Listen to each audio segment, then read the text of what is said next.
La puerta principal estaba entreabierta. El calor húmedo de Miami me asfixiaba el pecho. Llevaba en una mano las bolsas de papel con la comida favorita de mi esposo. En la otra, dentro de mi bolso de cuero negro, descansaba un test de embarazo positivo. Había planeado esta noche durante semanas. Iba a sorprenderlo, a decirle que nuestra familia por fin iba a crecer. Pero antes de que pudiera empujar la pesada puerta de madera, escuché una voz. Era la voz de mi hermana menor, Luciana. No estaba llorando, ni quejándose de su trágica vida como era su costumbre. Su tono era afilado, calculador y extrañamente íntimo. Me quedé paralizada en el escalón de piedra de nuestro porche. Luego escuché la risa baja y familiar de Mateo, mi esposo durante los últimos 5 años, el hombre que se suponía que sería el padre de mi hijo. Estaban sentados en la sala de estar, a pocos metros de donde yo estaba parada en la oscuridad. Hablaban de equidad, de porcentajes y de firmas notariales. Discutían cómo pausar el refinanciamiento de nuestra casa en Coral Gables. Mateo le aseguraba a mi hermana que pronto tendrían el dinero en efectivo en sus manos. Prometió que me dejarían con la hipoteca vacía y las cuentas bloqueadas. Prometió que se irían juntos a una nueva vida antes de que yo sospechara absolutamente nada. Escuché a Luciana suspirar y decirle que no podía esperar a ser libre de mí. No grité. No dejé caer las bolsas de comida al suelo. Mi mundo entero se hizo pedazos en el más absoluto y sepulcral silencio. Di un paso atrás, alejándome de la puerta con un cuidado enfermizo. Bajé los escalones de piedra sintiendo que el suelo había desaparecido bajo mis pies. Caminé hacia mi auto estacionado en la entrada y abrí la puerta sin hacer el menor ruido. Encendí el motor y dejé que el auto rodara hacia la calle antes de encender las luces. Conduje sin rumbo por las calles bordeadas de árboles antiguos. El aire acondicionado golpeaba mi rostro, pero yo sentía que me estaba quemando viva. Me detuve en una gasolinera vacía en la carretera principal. Las luces fluorescentes parpadeaban sobre el capó de mi auto, dándole a todo un aspecto irreal y enfermizo. Apagué el motor y me quedé mirando fijamente el volante de cuero. Saqué el test de embarazo de mi bolso y lo puse sobre el tablero.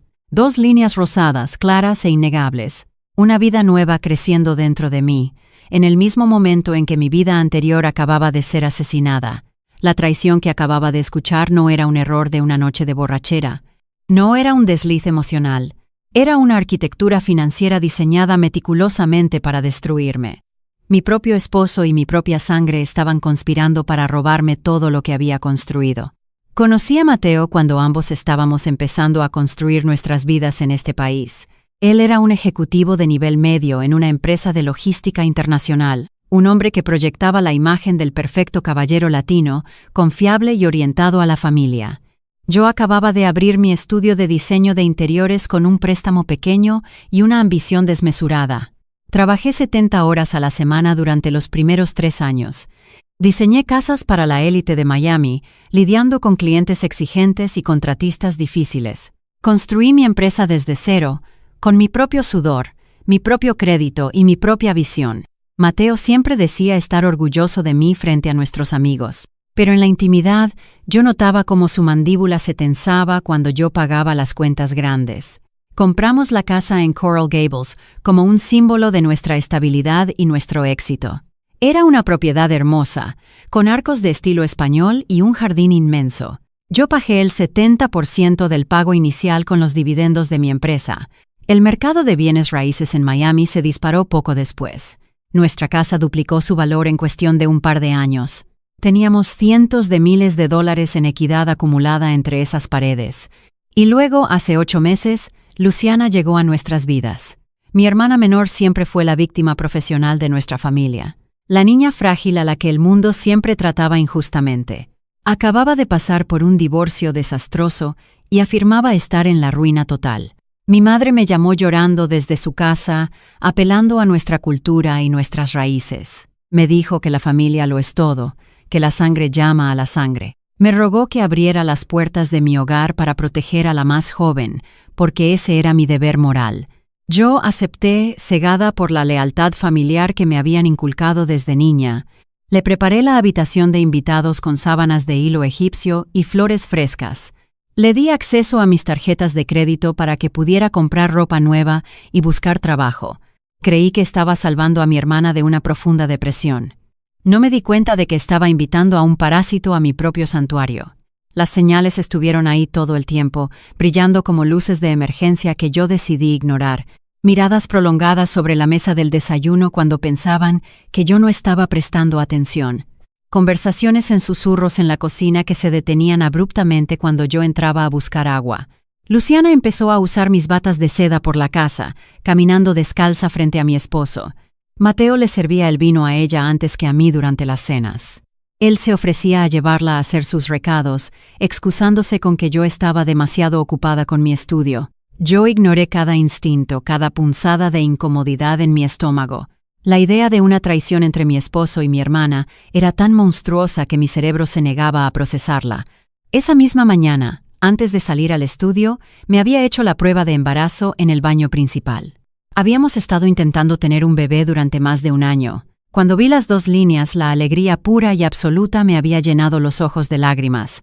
Había pasado todo el día flotando en una nube de felicidad secreta. Ahora, sentada en el auto bajo la luz de neón de la gasolinera, esa alegría estaba muerta. Había sido asfixiada en el porche de mi propia casa. Lloré durante exactamente 10 minutos. Dejé que el dolor me desgarrara la garganta en el espacio cerrado del auto, golpeando el volante con los puños. Lloré por el matrimonio que era una mentira, por la hermana que era un monstruo y por el hijo que nacería en medio de esta guerra. Luego, el reloj del tablero marcó las 8 de la noche. Me sequé las lágrimas con el dorso de la mano y encendí la luz interior del auto. Me miré en el espejo retrovisor. Mis ojos estaban rojos, pero mi expresión se había endurecido hasta convertirse en piedra. La mujer que me devolvió la mirada ya no era una esposa enamorada ni una hermana protectora. Era una sobreviviente. Encendí el auto, salí de la gasolinera y conduje de regreso a mi casa. Estacioné en el mismo lugar en la entrada de piedra. Tomé las bolsas de comida, que ya estaban completamente frías, y caminé hacia la puerta. Esta vez giré la llave en la cerradura y empujé la puerta haciendo ruido intencionalmente. Anuncié mi llegada con una voz cantarina y alegre, quitándome los zapatos en el vestíbulo. Mateo salió del pasillo con una sonrisa perfecta y relajada. Luciana estaba sentada en el sofá de la sala, hojeando una revista de diseño como si nada hubiera pasado. Mi esposo se acercó y me besó en la frente. Su piel olía a la costosa loción que yo misma le había comprado para su cumpleaños. Tuve que usar cada onza de mi fuerza de voluntad para no vomitar sobre sus zapatos. Nos sentamos a cenar los 3 juntos en la mesa del comedor. Le serví la comida en los platos de cerámica artesanal que había traído de mi último viaje a Italia.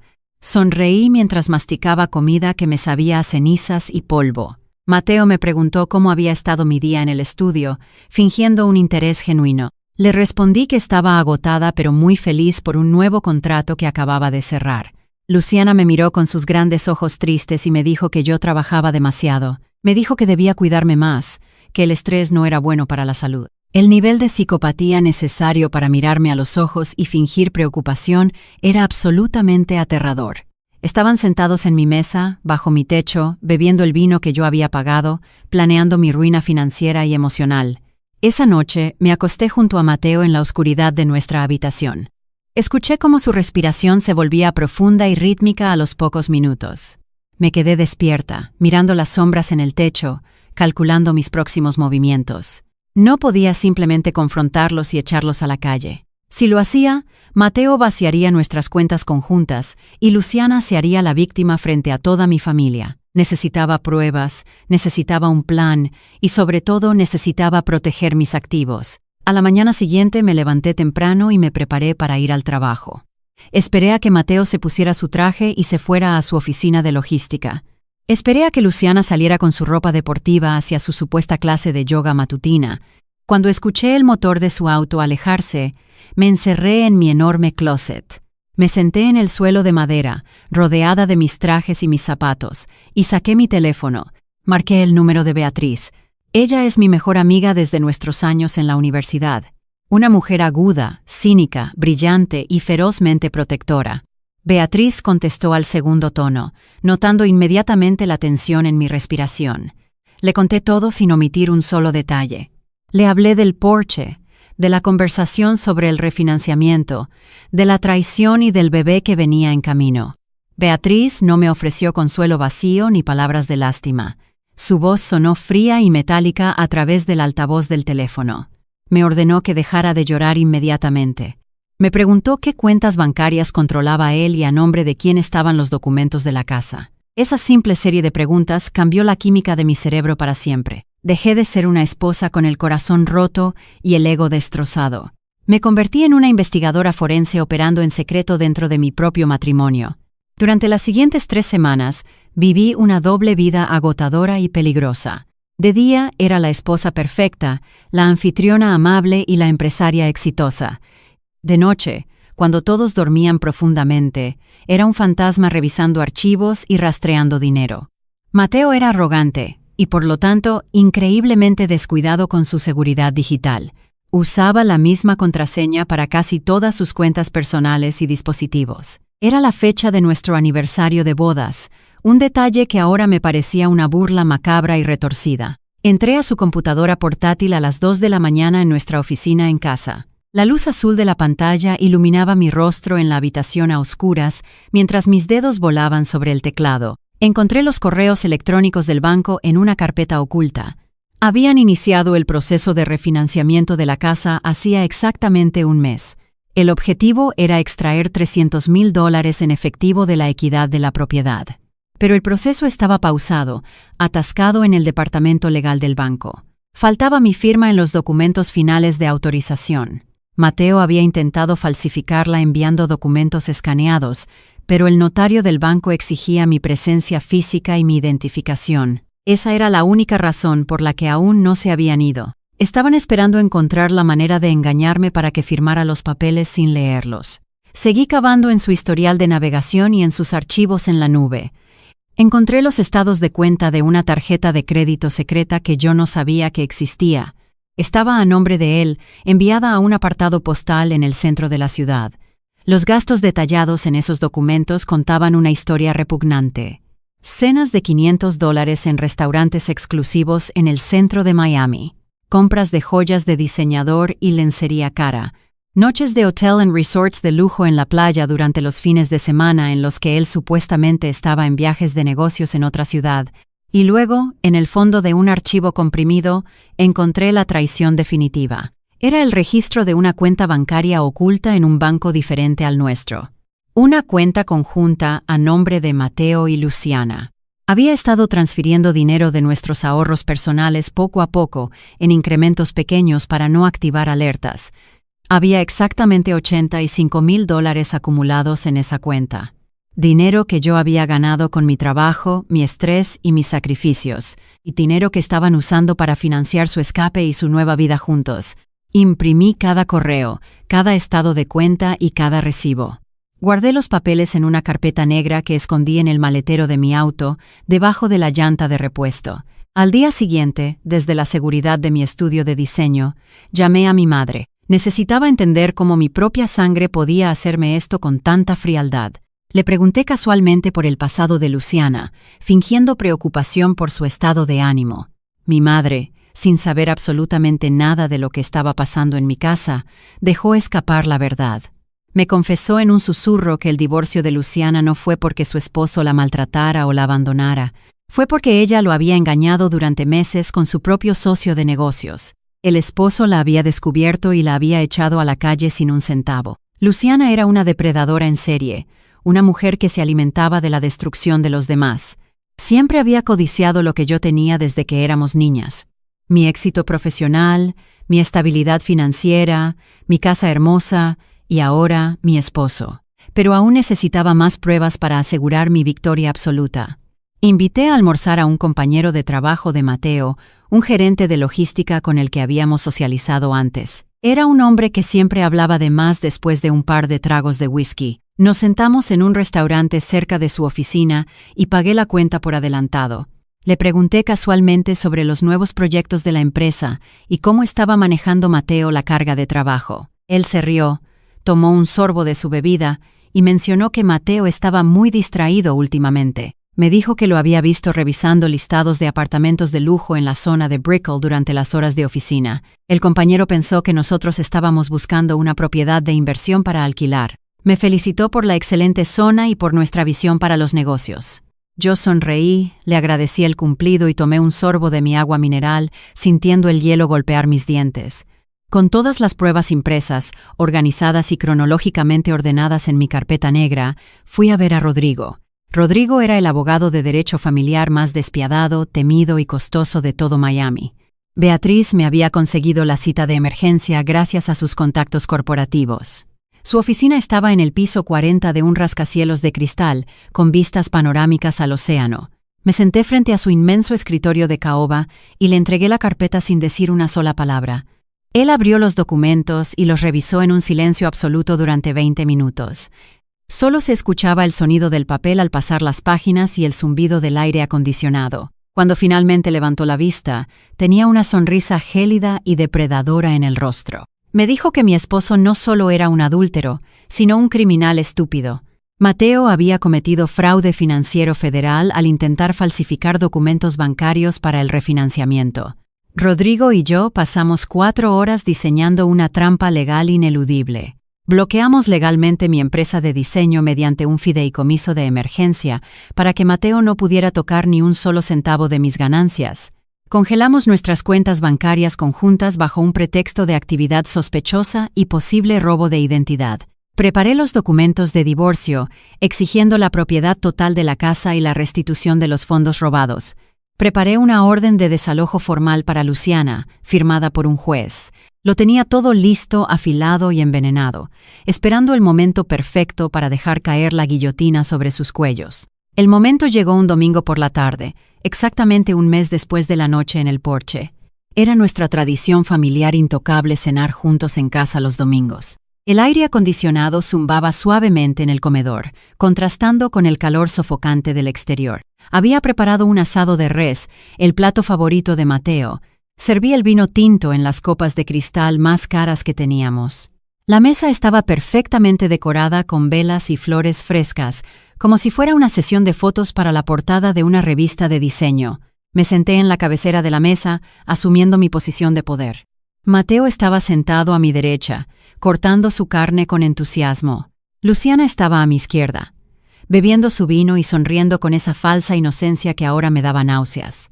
Comieron en silencio durante unos minutos, elogiando la textura de la comida y el sabor de la salsa. Yo no toqué mi plato, mantuve mis manos sobre mi regazo, respirando lenta y profundamente. Saqué un sobremanila grueso y pesado de debajo de mi silla. Lo levanté y lo dejé caer sobre la mesa de madera pulida. El sonido del papel golpeando la madera cortó el aire de la habitación como un disparo. Mateo dejó de masticar y me miró confundido, con el tenedor a medio camino de su boca. Luciana frunció el ceño, bajando su copa de vino lentamente. Abrí el sobre con movimientos precisos y saqué el primer documento.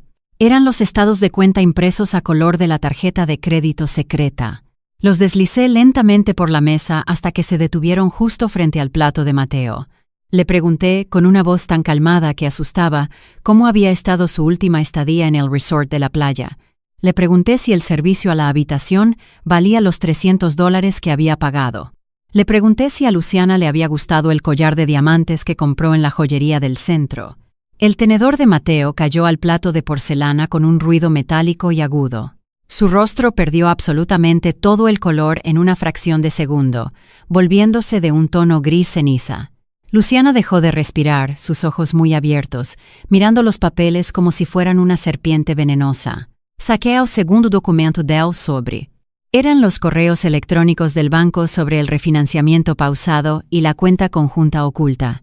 Los deslicé hacia el centro de la mesa, justo entre los dos. Los miré a los ojos, alternando mi mirada entre mi esposo y mi hermana. Repetí sus propias palabras, las mismas que había escuchado en la oscuridad del porche.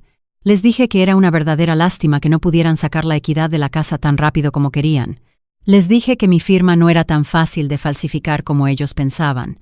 Les informé que el banco había sido notificado del intento de fraude y que la cuenta conjunta con los $85,000 estaba congelada por orden judicial.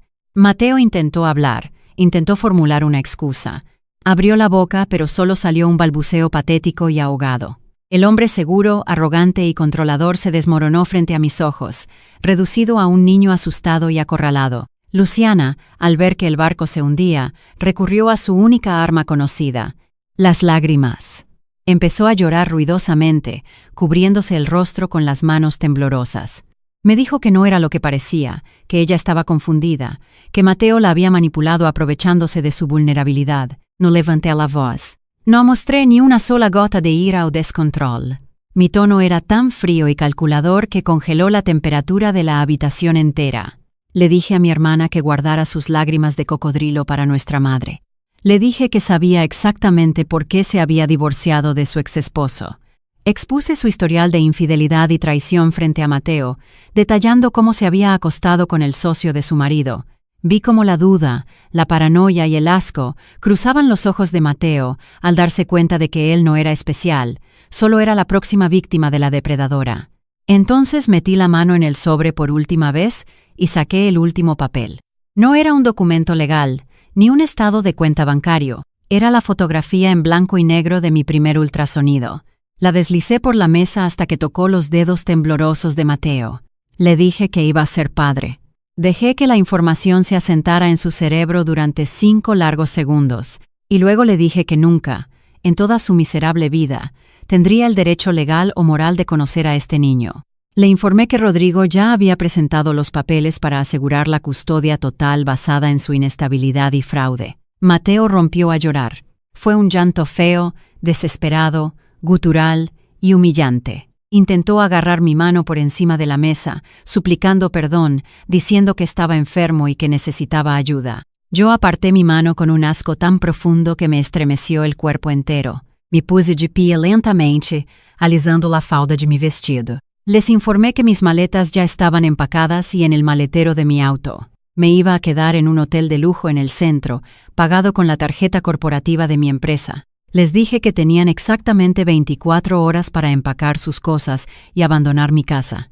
Les advertí que si quedaba un solo rastro de ellos cuando yo regresara, la policía ejecutaría la orden de desalojo por la fuerza y presentaría los cargos por fraude bancario. Caminé hacia la puerta principal con pasos firmes y resonantes. No miré atrás ni una sola vez. Dejé a los 2 traidores sentados en la mesa del comedor, rodeados de comida fría, copas de vino a medio beber y las pruebas irrefutables de su propia miseria. El proceso de mediación del divorcio en los meses siguientes fue una masacre absoluta y unilateral. Nos reunimos en una sala de conferencias fría y estéril en el centro de la ciudad. Rodrigo desmanteló al abogado de Mateo en menos de 2 horas de negociación. Usó el intento de fraude bancario y los correos electrónicos como una espada sobre el cuello de mi exesposo. Mateo tuvo que ceder cualquier reclamo sobre mi empresa de diseño, sobre mis cuentas de retiro y sobre la casa en Coral Gables, para evitar que presentáramos cargos criminales formales. Se quedó con su auto, su ropa y una deuda masiva en tarjetas de crédito. Las consecuencias de sus actos lo alcanzaron rápidamente. La carrera de Mateo se estancó por completo. El estrés del divorcio, la pérdida de su estilo de vida y la humillación pública lo consumieron. Su empresa de logística lo despidió 6 meses después por bajo rendimiento y ausentismo. Luciana, por su parte, fue exiliada permanentemente de la familia. Cuando le envié a mi madre una copia de la carpeta negra con todas las pruebas, el mito de la hermana frágil y víctima se hizo añicos para siempre. Carmen, horrorizada por la magnitud de la traición bajo el techo que ella misma había presionado para abrir, le cerró las puertas de su casa. Luciana terminó mudándose a un apartamento minúsculo en las afueras de la ciudad, trabajando en empleos temporales y saltando de una relación tóxica a otra. 7 meses después de esa cena dominical, nació mi hija Inés. Nació en un ambiente de paz absoluta, rodeada de luz, lejos de la toxicidad, la mentira y la manipulación. Han pasado 2 años desde entonces. Mi estudio de diseño ha duplicado su tamaño y ahora tenemos oficinas en 2 ciudades diferentes. La casa en Coral Gables es completamente mía, rediseñada y purificada de cualquier recuerdo de ellos. Es un santuario de tranquilidad donde mi hija corre libremente por los pasillos. A veces, cuando Inés ya está dormida, me sirvo una copa de vino y me siento en el porche por las noches. Escucho el viento moverse entre las hojas de los árboles antiguos. Pienso en esa noche oscura, en el dolor asfixiante y en el poder absoluto del silencio. El silencio no fue mi debilidad ni mi sumisión. Fue mi arma más letal y sofisticada. Me dio el tiempo necesario para construir mi armadura de hierro mientras ellos, en su arrogancia, cavaban su propia tumba con sus propias manos. Si hubieras estado parada en ese porche, escuchando cómo las personas que más amabas en el mundo planeaban tu destrucción financiera y emocional, ¿habrías gritado y exigido respuestas en ese mismo instante, perdiendo toda tu ventaja? ¿O habrías sonreído en la oscuridad, tragándote el dolor, para preparar el golpe final que los destruiría para siempre?